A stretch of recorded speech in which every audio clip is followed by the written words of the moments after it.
Good morning. My name is Amanda, and I will be your conference operator today.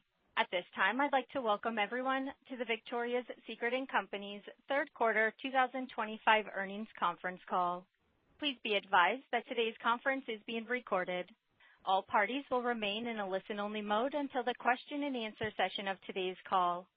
I would now like to turn the call over to Priya Trivedi, Senior Vice President and Global Head of Investor Relations and Treasury at Victoria's Secret & Company.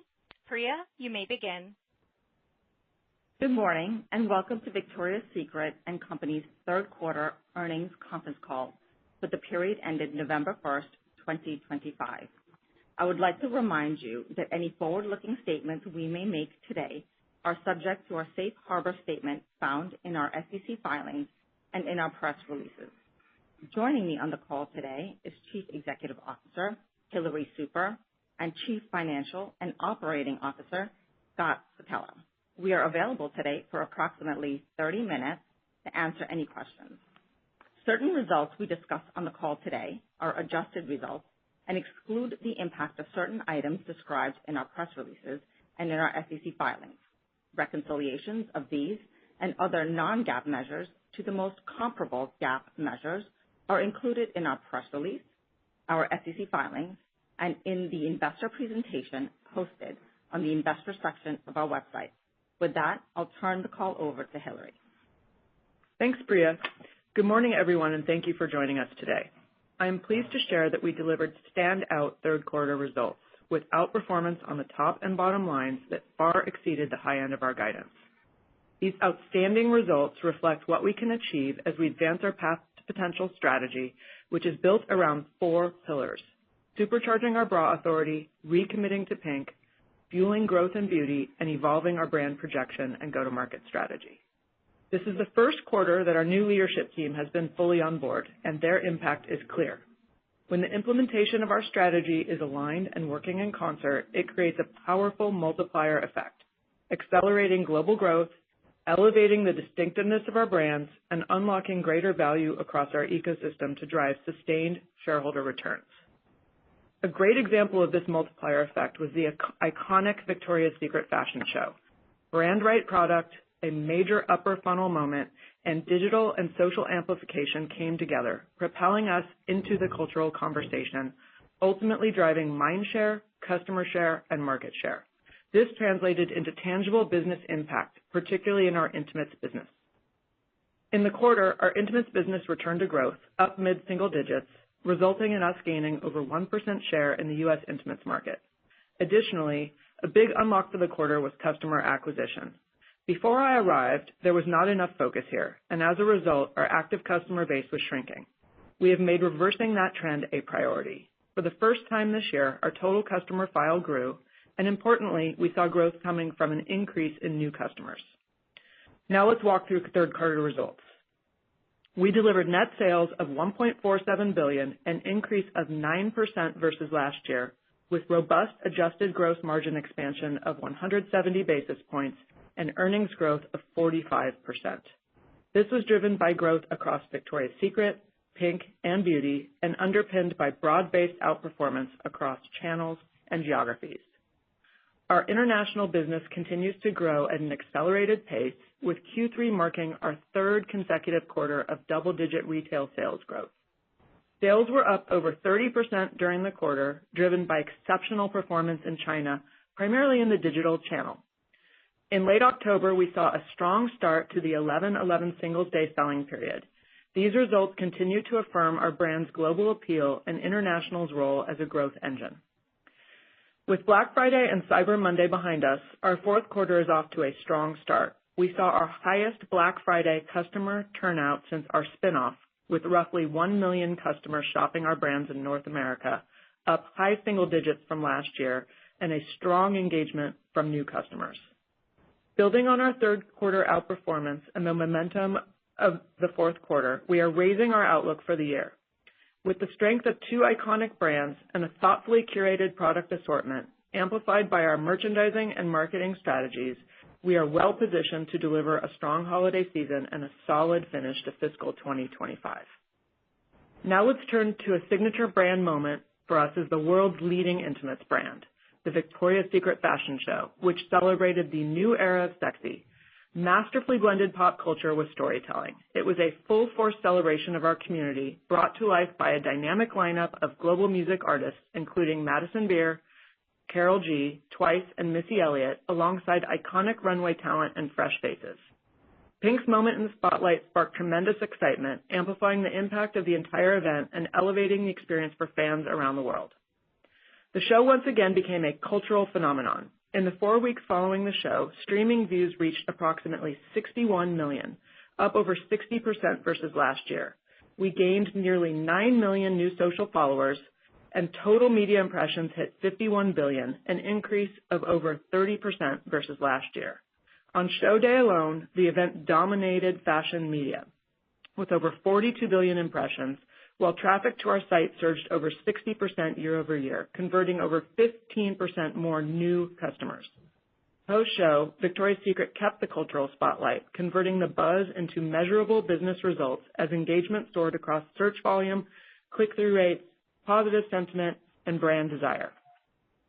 The fashion show delivered strong commercial impact, significantly exceeding both last year's results and our expectations. The halo from the show is evident across our business, from the increased demand for sexy and glamorous bras and related lifestyle collections to renewed traction for iconic VS brand codes.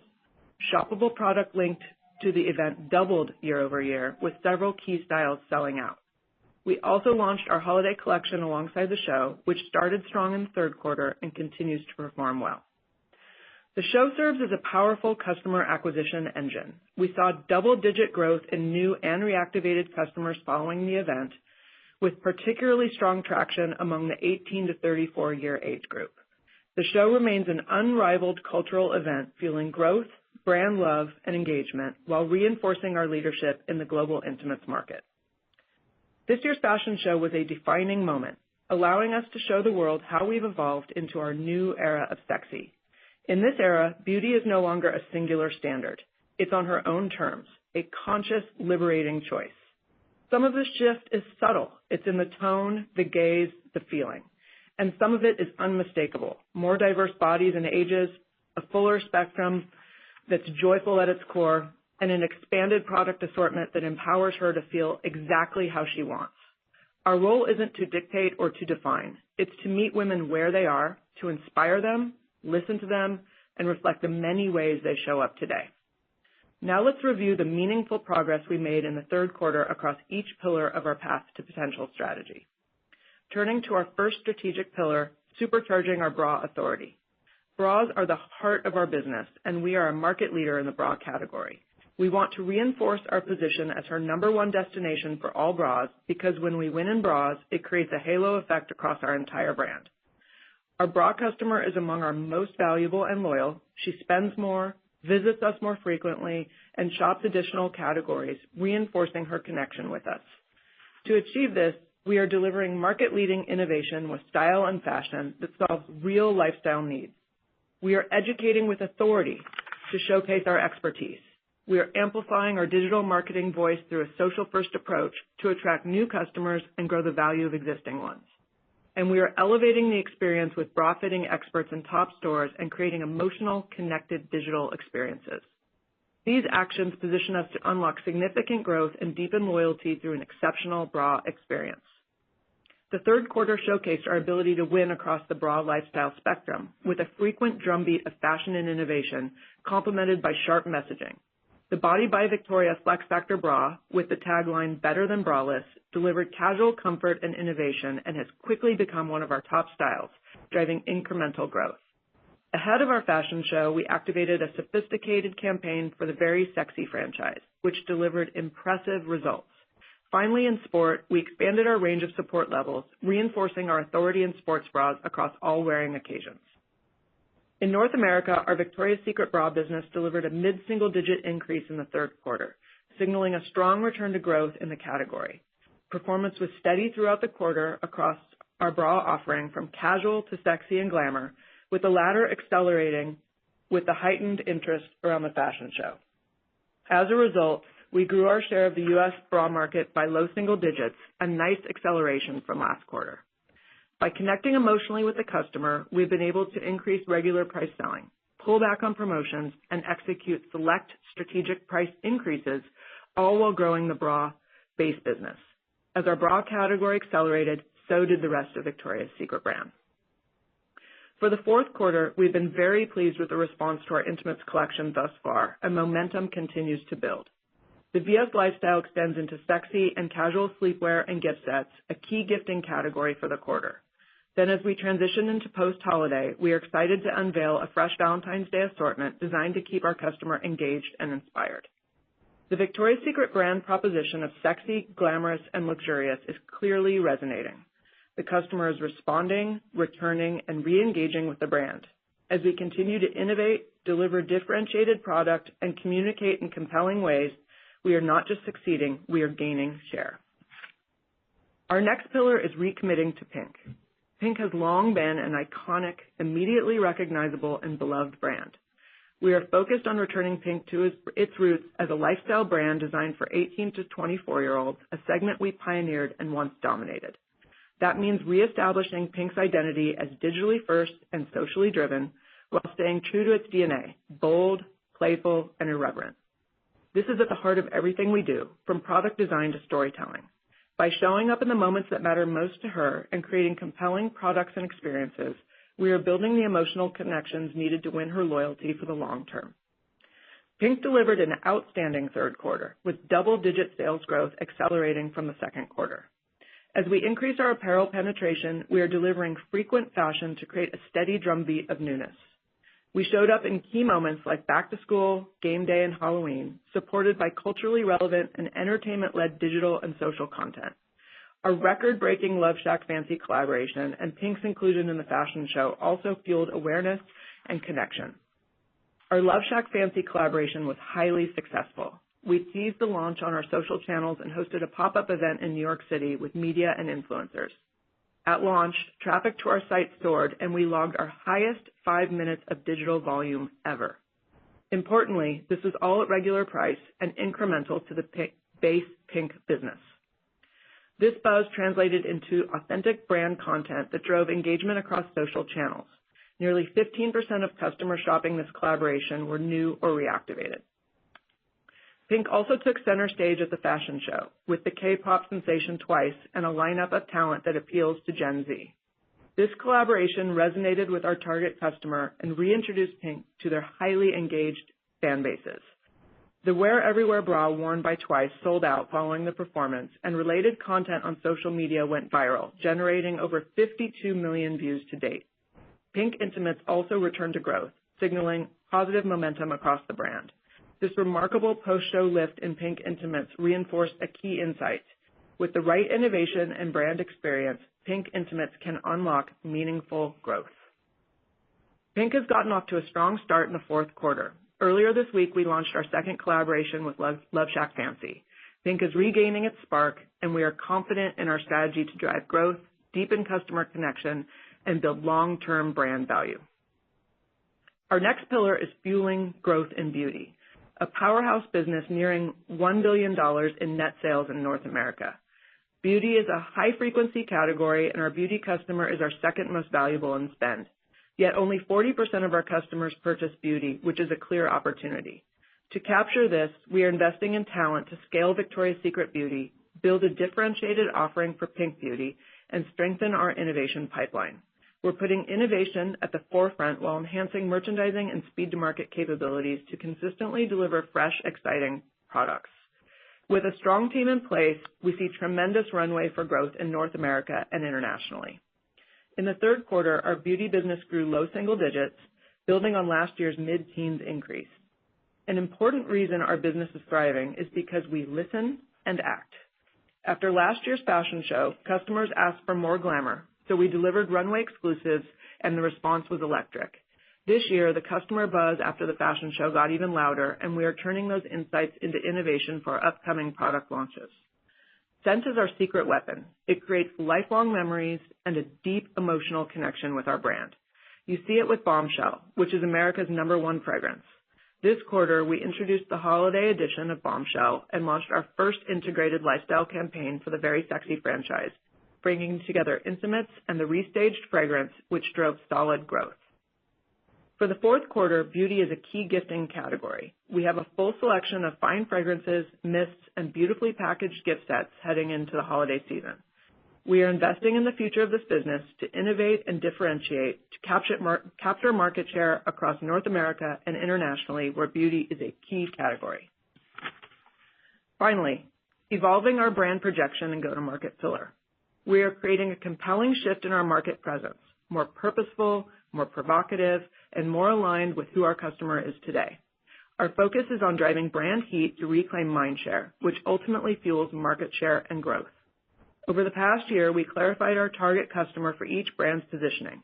This clarity informs every decision, from product creation to how our brand shows up in the world, helping to reestablish our relevance and leadership position. To capture mind share, we are continuing to fine-tune our marketing investments.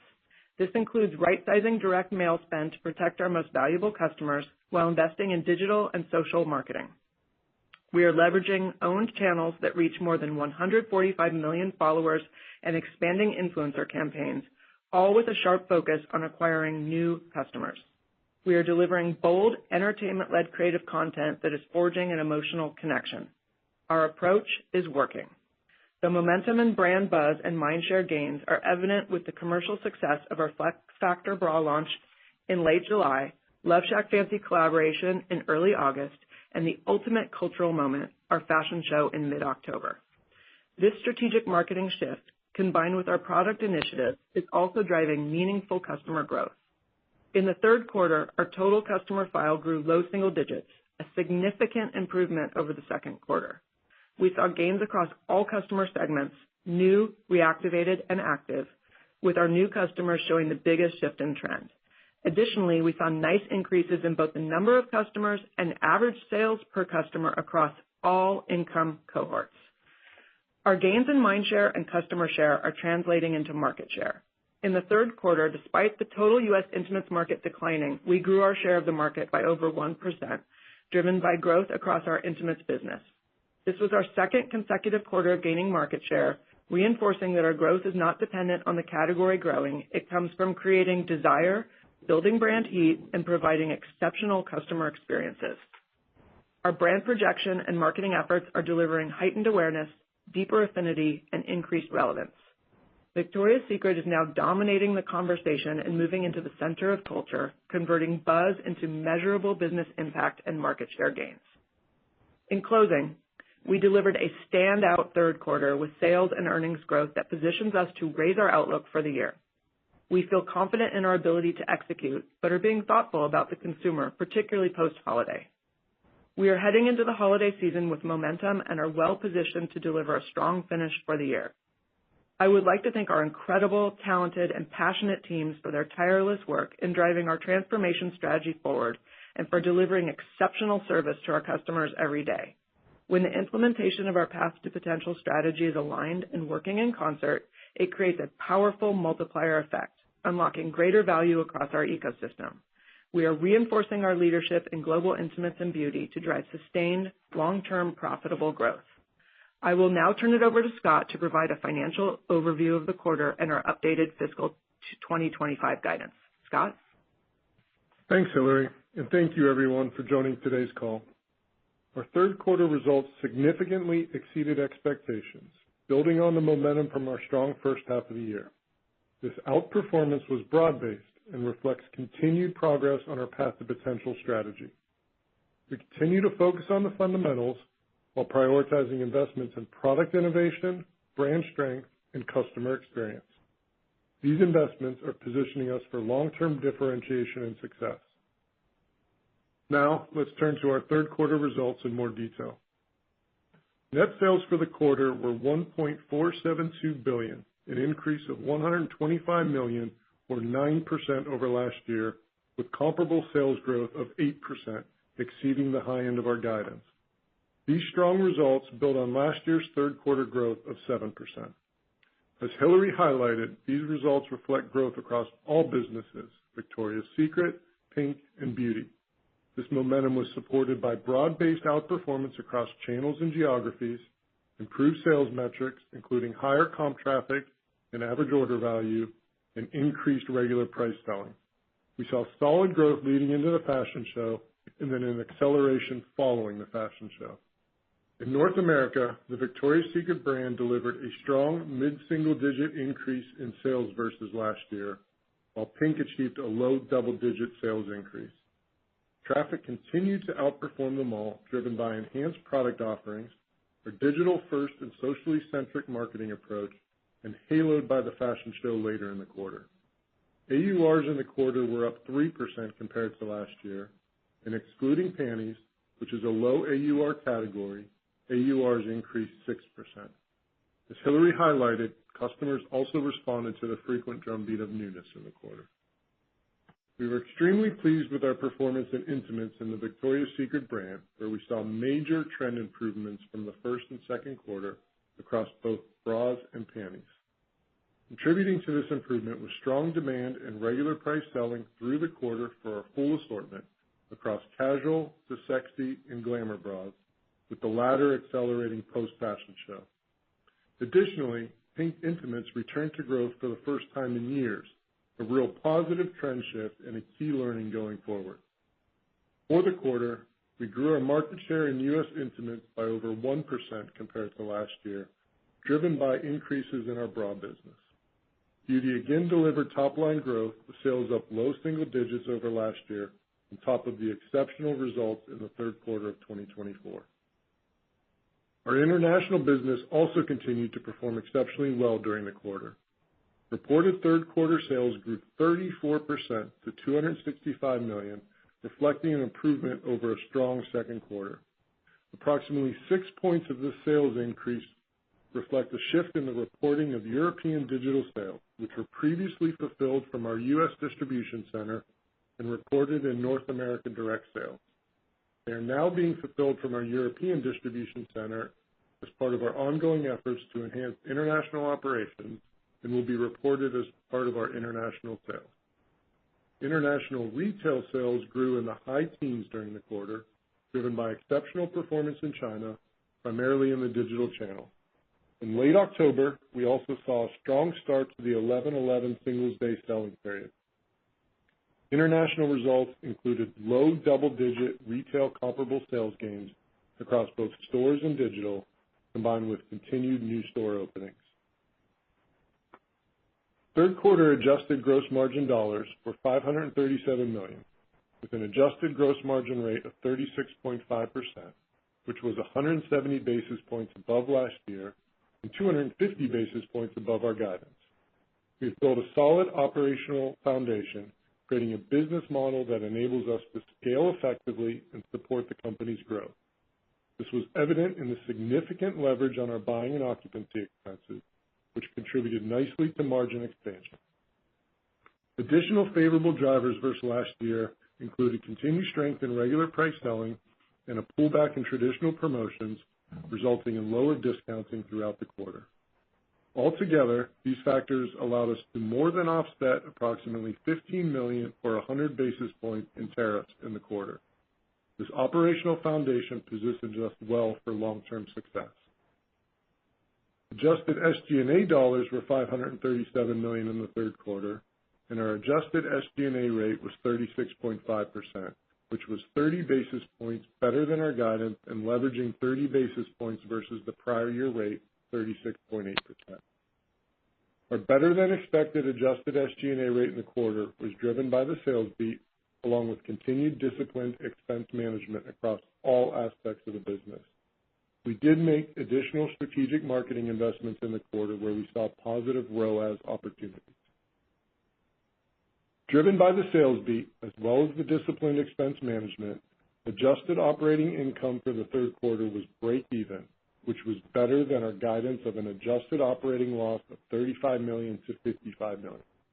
This result compares to last year's third quarter adjusted operating loss of $28 million. Adjusted non-operating expenses, consisting principally of interest expense, were $18 million in the quarter, in line with our guidance and down from last year, driven by a lower level of weighted average borrowings and lower interest rates.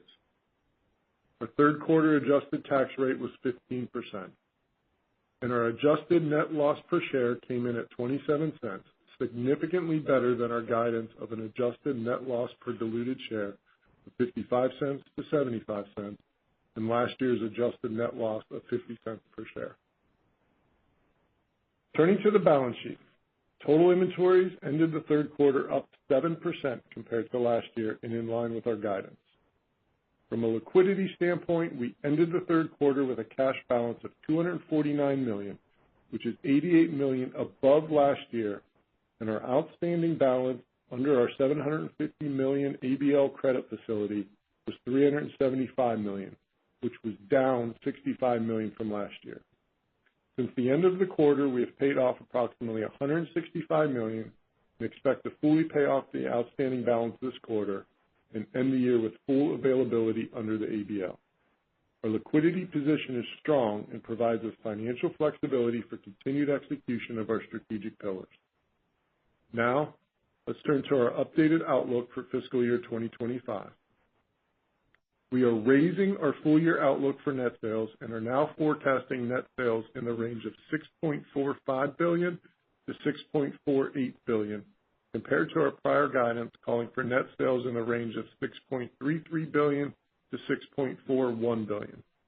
This compares to net sales of $6.23 billion in fiscal 2024, or approximately $6.204 billion, excluding the previously disclosed benefit of the approximately $26 million cumulative adjustment related to the gift card breakage change in accounting estimate recognized in the fourth quarter of 2024. This adjustment increased net sales, gross margin, and operating income by approximately $26 million in the fourth quarter and full year of 2024. Adjusting for this benefit in 2024, our raised sales outlook anticipates a growth of approximately 4%. As we discussed, we saw significant outperformance in the third quarter. Additionally, we continue to see momentum into the fourth quarter, haloed by the fashion show, and our holiday offering is resonating well. We are winning in big moments like Black Friday and Cyber Monday, and we also have a robust gifting assortment across key categories like beauty, sleep, and pink, and continued brand moments planned through the holiday season. Post-holidays, we will be ready with a Valentine's Day floor set, giving us confidence in our ability to deliver a strong finish to fiscal 2025. We are also raising our full-year guidance for adjusted operating income, which is now expected to be in the range of $350 million to $375 million for fiscal year 2025, compared to our previous guidance of $270 million to $320 million. This compares to last year's adjusted operating income of $373 million in 2024, or approximately $347 million, excluding the $26 million gift card breakage benefit. Our guidance for the full year 2025 now assumes net tariff impact of approximately $90 million, with approximately $65 million impacting the fourth quarter. Our mitigation efforts include optimizing costs with vendors, further diversifying our sourcing, ensuring we have a more efficient air versus ocean freight mix, and implementing a combination of select pricing adjustments through more targeted promotions and strategic price modifications where we see a value proposition gap in the marketplace. Adjusted non-operating expenses, consisting principally of interest expense, are projected to be about $65 million for fiscal year 2025, down from $84 million in fiscal year 2024 and lower than the previous guidance, driven by expected lower levels of weighted average borrowings along with lower interest rates. We estimate our adjusted tax rate will be approximately 24% to 25% for fiscal year 2025, in line with guidance last quarter. We estimate weighted average diluted shares outstanding of approximately 83 million for fiscal year 2025. Given these inputs, we are raising our fiscal year 2025 adjusted net income per diluted share to be in the range of $2.40 to $2.65, compared to our previous guidance of $1.80 to $2.20, and $2.69 in fiscal year 2024. Fiscal 2024 EPS would have been approximately $2.45, excluding the $26 million gift card breakage benefit. We continue to be prudent with planning capital expenditures and still expect approximately $200 million in fiscal year 2025. Capital investments will primarily focus on investing in stores and the customer experience, along with investments in technology and logistics related to our strategic initiatives to drive growth and support productivity. We are also increasing our forecast of adjusted free cash flow to approximately $170 million to $210 million in fiscal year 2025. Store counts and renovation plans in North America in 2025 continue to be similar to what we discussed on our previous calls. Square footage in our North American stores this year is still expected to decrease approximately 2% compared to 2024. By the end of the year, we estimate our Store of the Future presence in North America will be nearly 200 stores, or approximately 25% of the fleet. Internationally, we estimate our Store of the Future presence at the end of 2025 will be approximately 40% of the fleet. Turning to our outlook for the fourth quarter, we are forecasting net sales in the range of $2.17 billion to $2.2 billion, compared to last year's fourth quarter net sales of $2.106 billion, or approximately $2.08 billion, excluding the $26 million gift card breakage benefit. Excluding last year's breakage benefit, our forecast assumes an approximate 4 to 6% top-line growth based on continued momentum we are seeing quarter to date in our North America business, as well as strength in our international business. At this forecasted level of sales, we expect fourth quarter 2025 adjusted operating income to be in the range of $265 million to $290 million, compared to an adjusted operating income of $299 million in the fourth quarter of 2024, or approximately $273 million, excluding the $26 million gift card breakage benefit. We expect our fourth quarter 2025 adjusted gross margin rate to be about 37 to 38%.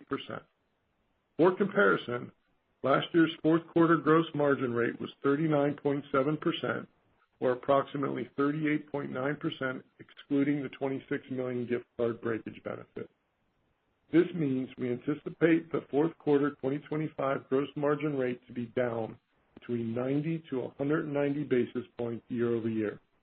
The decline reflects estimated net tariff pressure of approximately 300 basis points, partially offset by our disciplined promotional strategy and the strength of our operational model, which continues to deliver leverage on buying and occupancy expenses as net sales grow.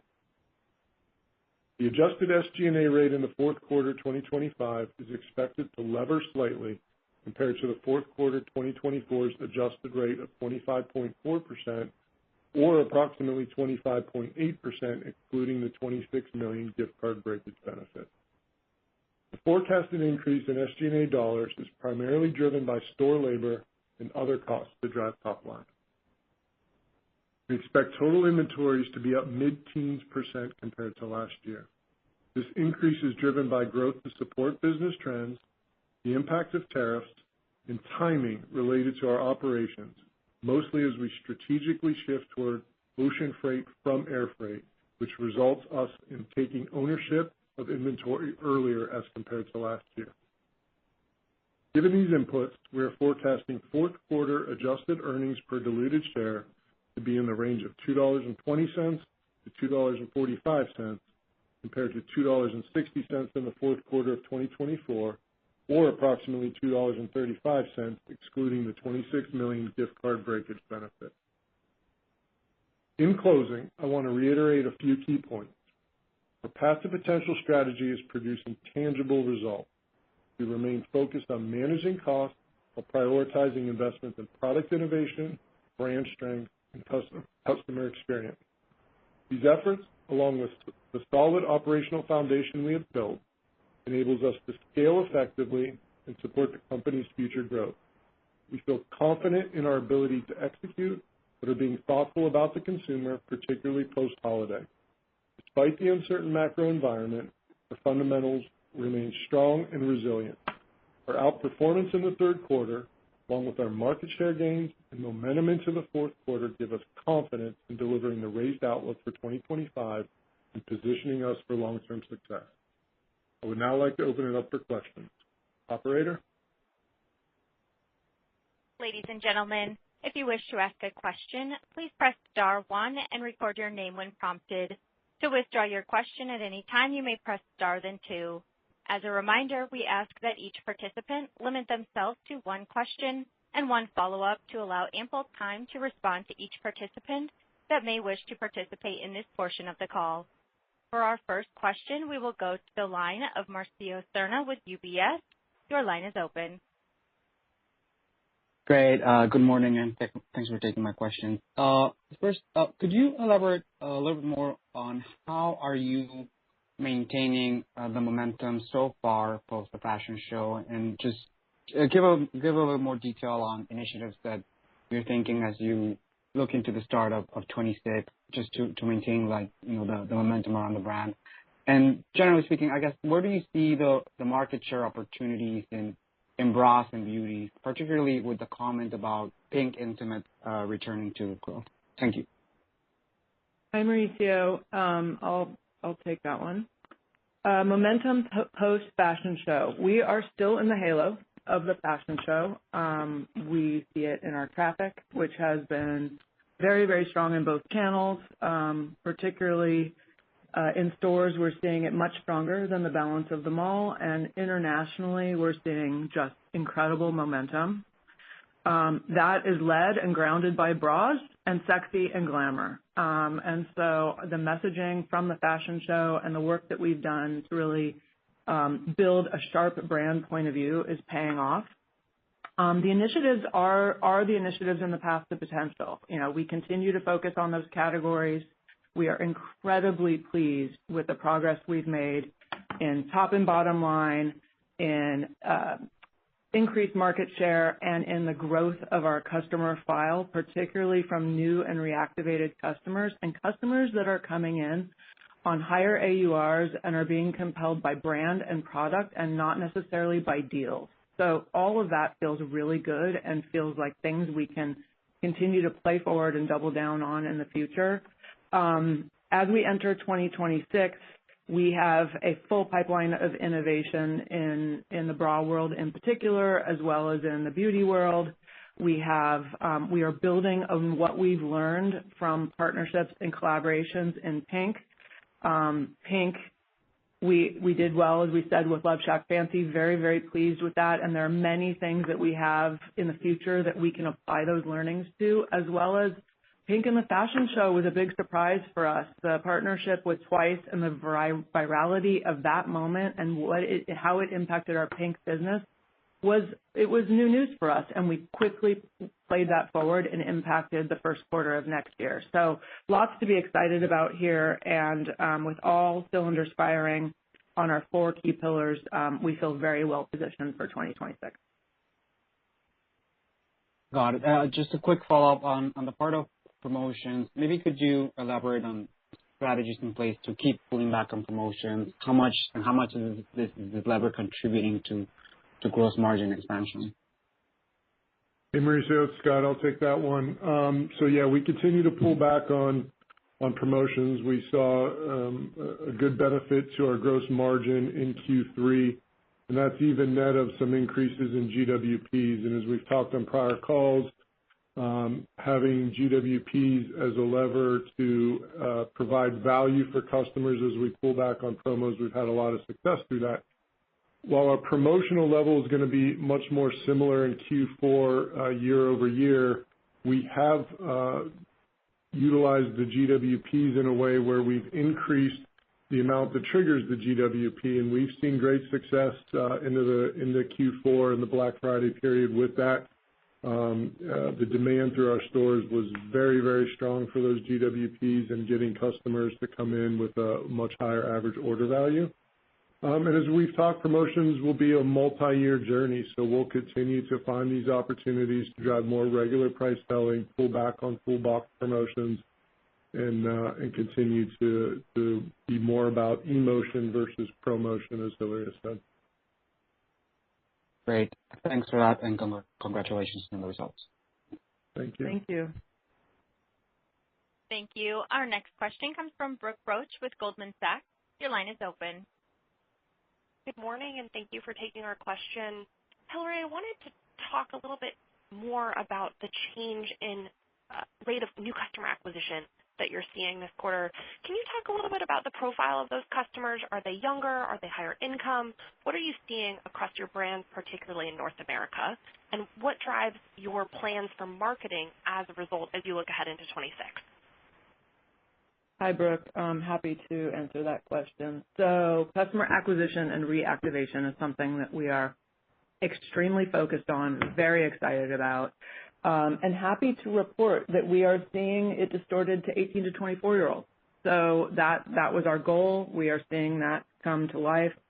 I would also add that they're coming in on a higher AUR, so we feel like the quality, and we know just anecdotally from interactions in stores that customers are coming in with their phones and showing videos and content, whether it's Love Shack, whether it's Better Than Braless, whether it's fashion show content, they're bringing their phones in and saying, I need this.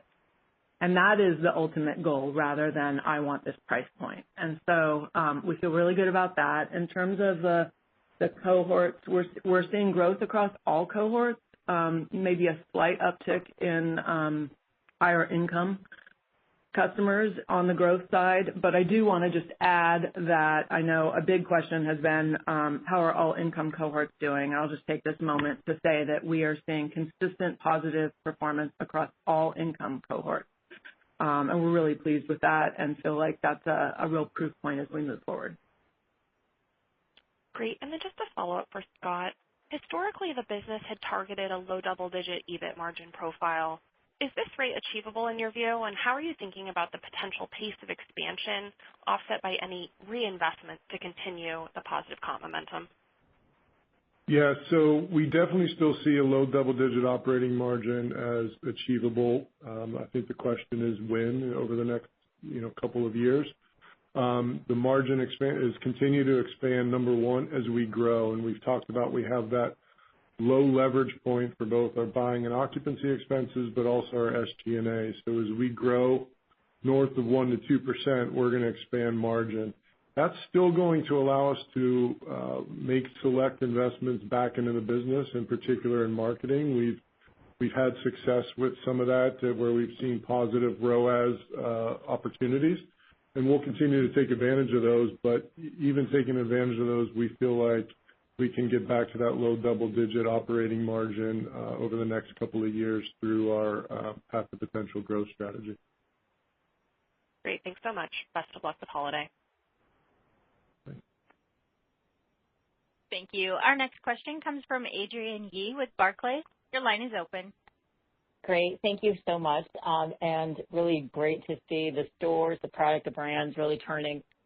Hillary, I guess on that, the fall of this year, we really started to see that bra focus and the franchise bra focuses kind of calling out those products. And it kind of reminded me of kind of historically when Victoria's Secret would regularly come to market with bra launches. And so I'm wondering kind of what do you have in the pipeline for 2026 to keep that going? And then on PINK, sort of more at the high level, kind of from a trend perspective, it does feel like, and maybe I'm wrong here, but it does feel like we're kind of in a little bit of a retro, maybe like the tracksuits coming back, some of that kind of juicy look that's sort of like very good for PINK. So I'm wondering if you can talk about some of that that's happening. And then, Scott, really kind of want to talk about kind of the multi-year opportunity. We're sitting at a mid-single-digit op margin. You just talked about a 10% opportunity. Promos are inflecting. And really want to just kind of understand where we are in that merch margin journey. Seems like we're in the very, very early signs of that with some good underpinnings for long term. Thank you so much. Okay, I will take those first couple of questions. So bras, franchises, and launches. Yeah, you're right. Extremely important. And we have been uber focused on our innovation pipeline and our strategy around bra launches and have several in the pipeline next year for both brands. But the point that I want to make here is an unlock that we had with the Flex Factor launch and throughout Q3 was that we were able to have a successful launch and continue growth across all bras. And that was a change for us. We in recent history have had a number of successful bra launches, but often with a softening of the bras around it.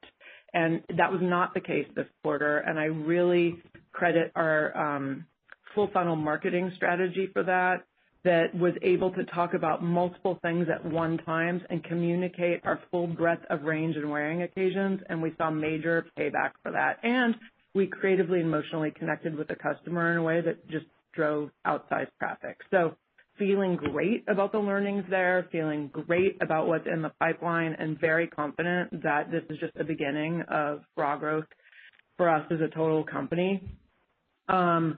Pink and trend. I think, trends are cyclical. We're definitely seeing a number of trends that harken back to those early days of Pink. We always want to put a modern spin on it, but that's just one part of Pink's opportunity. We are seeing outsized growth in apparel, but also saw incredible improvement in both panties and bras, and that was a bit of a surprise to me. I was thinking that the opportunity was primarily in apparel, accessories, and beauty for Pink, but we've seen that with the right cadence of fashion newness, we can drive growth across all categories in Pink, which is an extremely exciting learning and something that we're running with. I would also point to partnerships and collaborations as a lever that we have across the entire brand. And those take various forms, sometimes as big as Love Shack, sometimes much smaller with,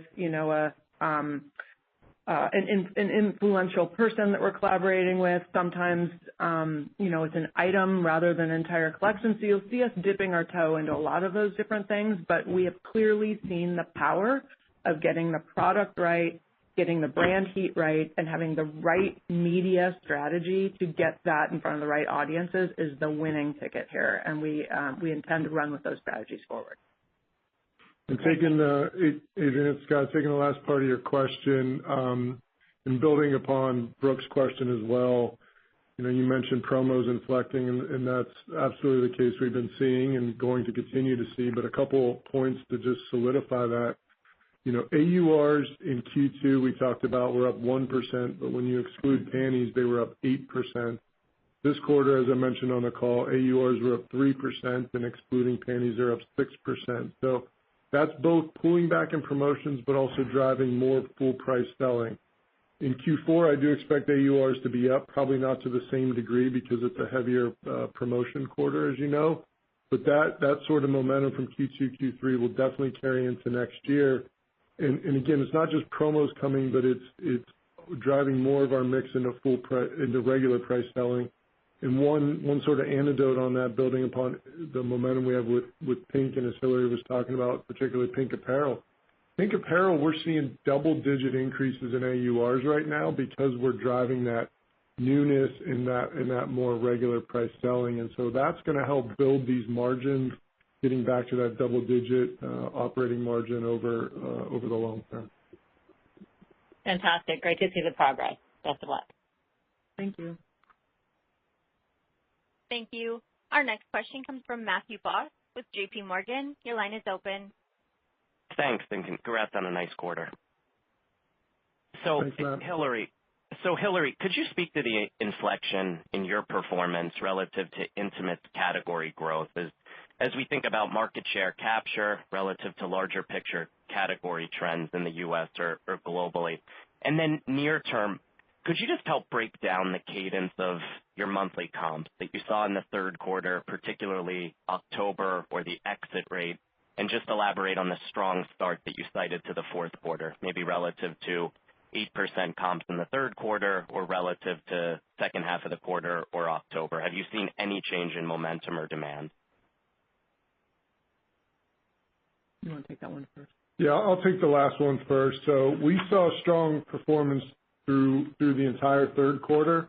Started off, with Pink Friday and the Love Shack Fancy collab. That momentum sustained into September, particularly as we had a very sexy launch later in August, and then a sort of a sport reset in September.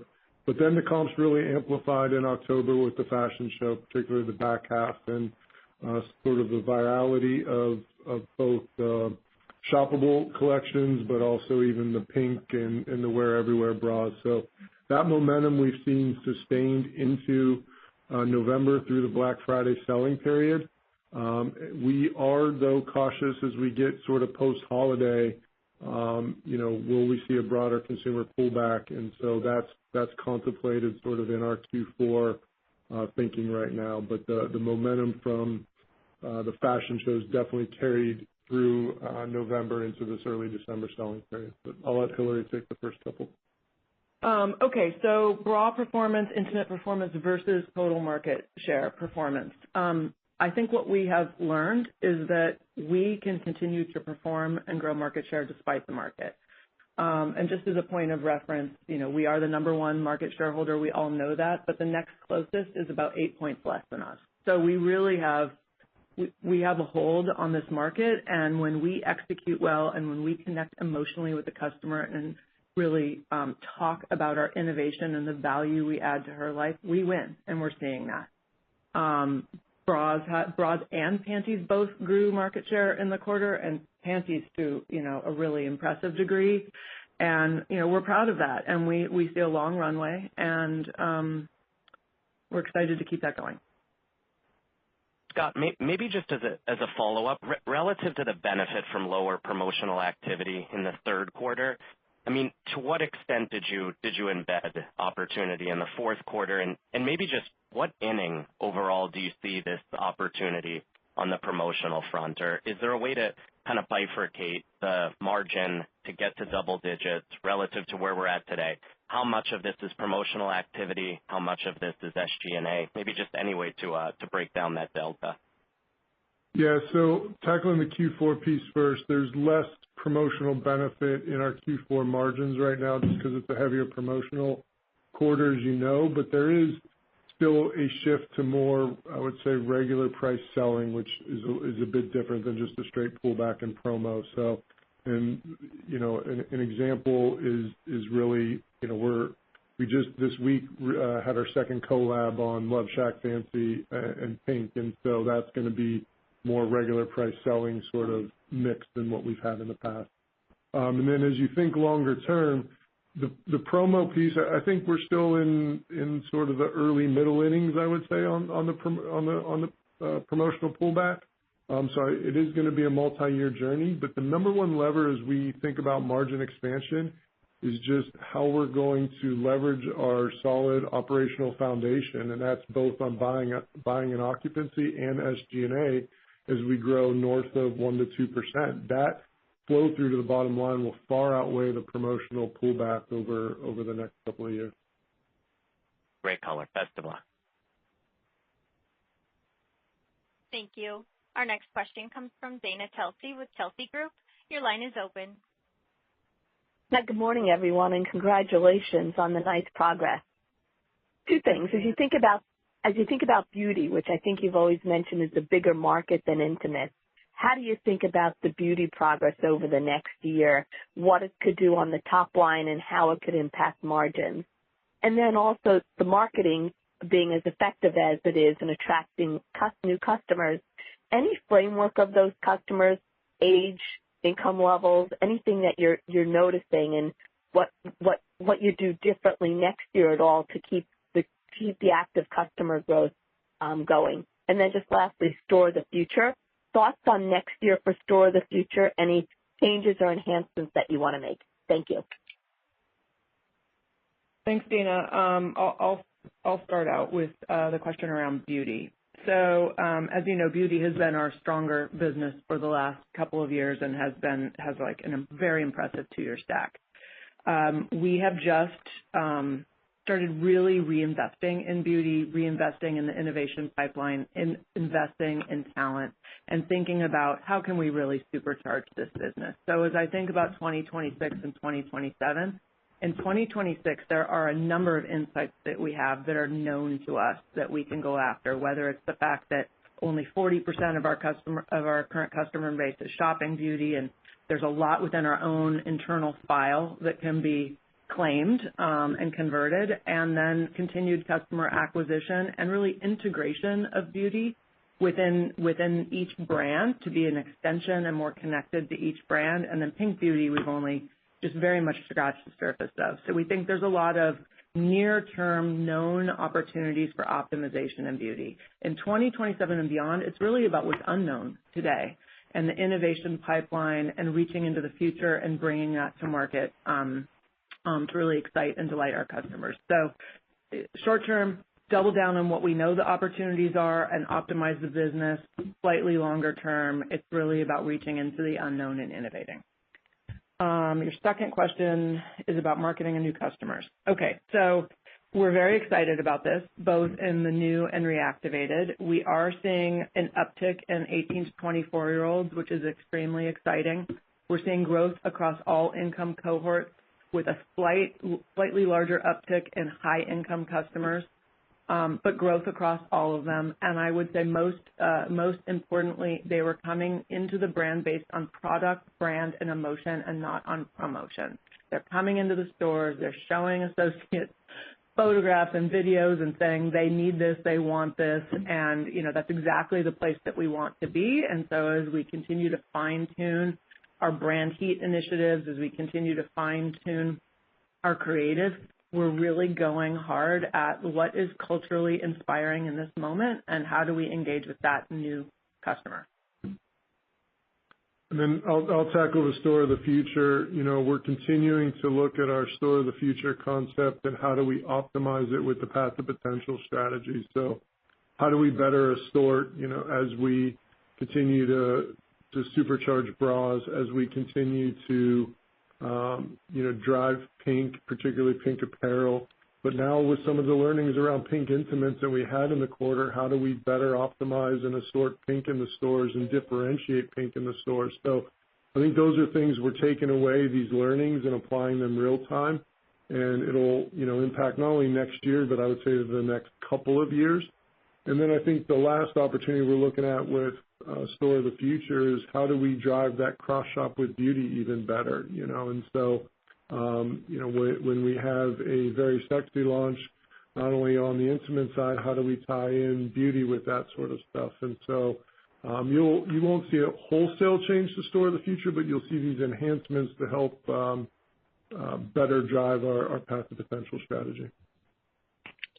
Thank you. Thank you. Our next question comes from Jonna Kim with TD Cowen. Your line is open. Thank you for taking my question. Just curious on the apparel side, what's the mix now and where you see that trending over time? And also, I know you've been working on your lead time on the apparel side. What is the lead time now, and is there further opportunities to expedite that? Thank you. Sure.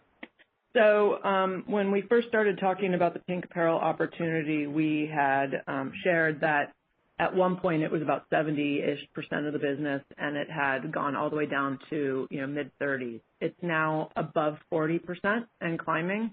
We think ultimately it's somewhere in between 50 and 60% of the total pink business.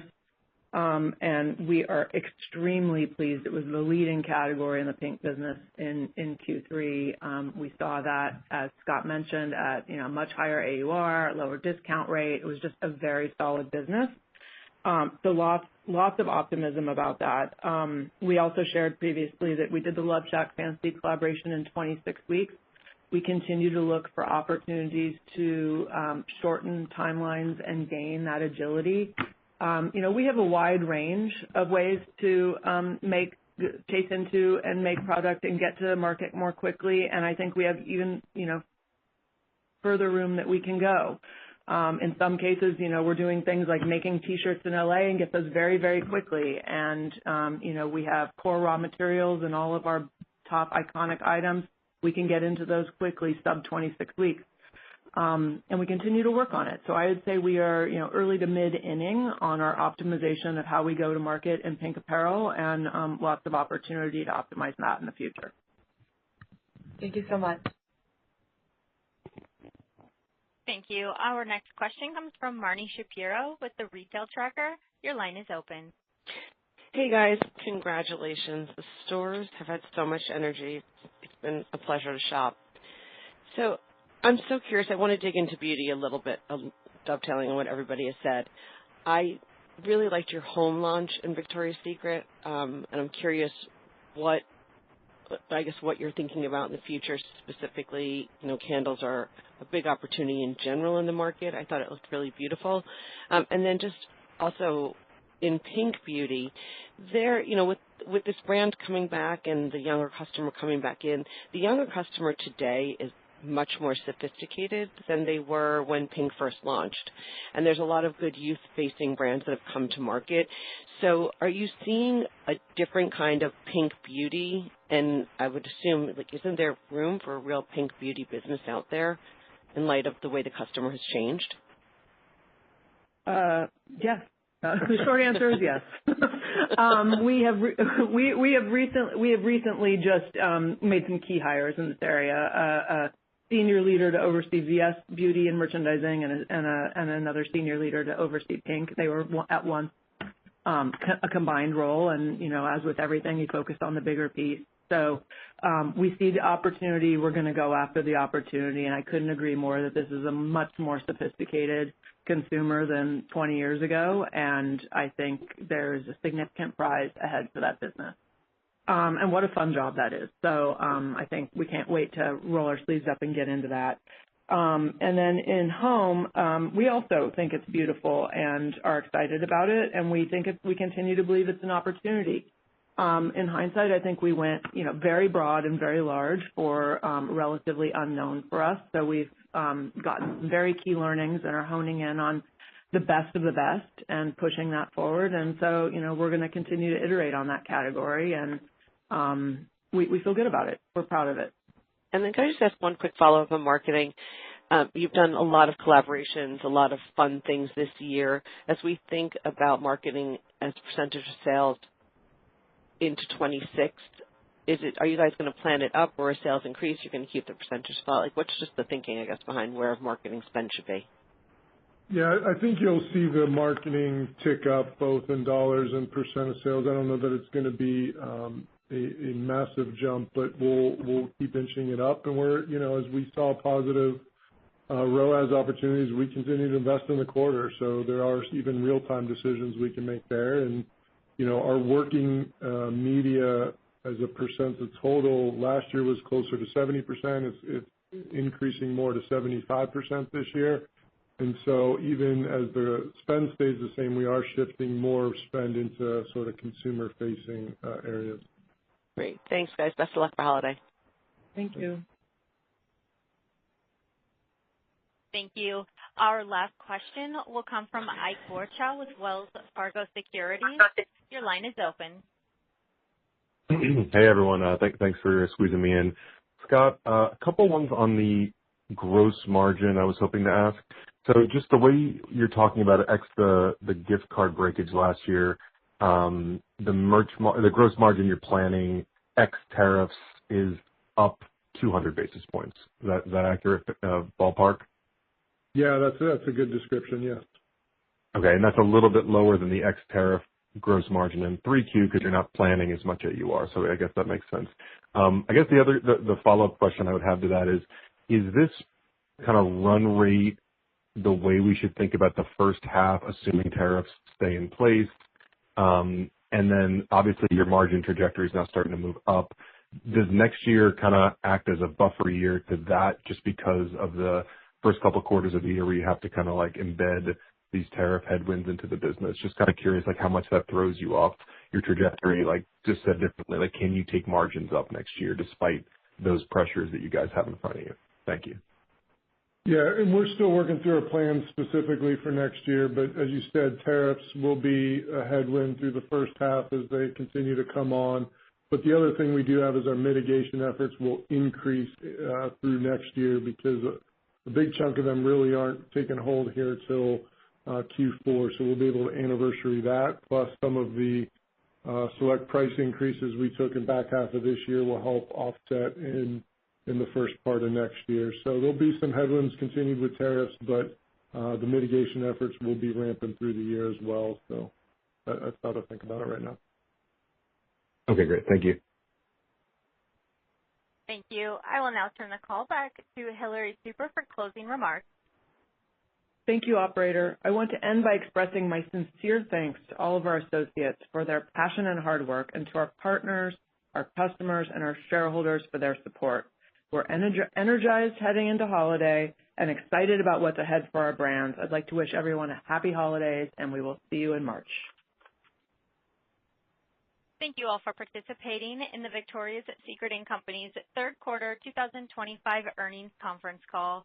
That concludes today's conference. Please disconnect at this time and enjoy the rest of your day.